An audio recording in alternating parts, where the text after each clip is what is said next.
आजाद जम्मू कश्मीर की हाईकोर्ट के full bench ने तौहीन अदालत केस में सरदार तनवीर इलियास को आजाद कश्मीर के वज़ीर आज़म के तौर पर नाअहल करार दे दिया।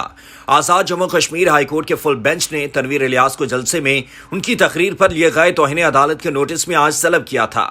वज़ीर आज़म की तकरीर का हवाला देते हुए एक अखबारी तराशे पर दो रुकनी बेंच की तरफ से यहां जारी एक हुक्म में कहा गया कि यह फैसला जजों के इजलास में किया गया, जहां इस मामले पर काफी तवालत पर बहस हुई, जिन्होंने नोट किया कि वज़ीर आज़म का मजमूई तर्ज अमल तौहीन आमेज था। हाई कोर्ट के रजिस्ट्रार को हिदायत की गई थी कि आजाद जम्मू कश्मीर के वज़ीर आज़म को उनके प्रिंसिपल सेक्रेटरी के जरिए नोटिस जारी किया जाए कि वो आज जाती तौर पर अदालत में पेश हों और अपने मौक़िफ़ की वजाहत करें। रजिस्ट्रार ने मामले को फुल बेंच के सामने हल करने की भी हिदायत की थी। तनवीर इलियास ने एक रोज कबल अदालतों की जानिब से जारी हुक्म इम्तनाई पर तनकीद की थी और कहा था कि मैं जजों के धुएं निकाल दूंगा, और मजीद कहा था कि इस अमल से हुकूमत की कारकर्दगी मुतासिर हो रही है। उन्होंने मजीद कहा कि हुक्म इम्तनाई आरसी अहकामात थे जिनका फैसला दिनों में होना चाहिए था, लेकिन वो बरसों तक इल्तवा का शिकार रहे।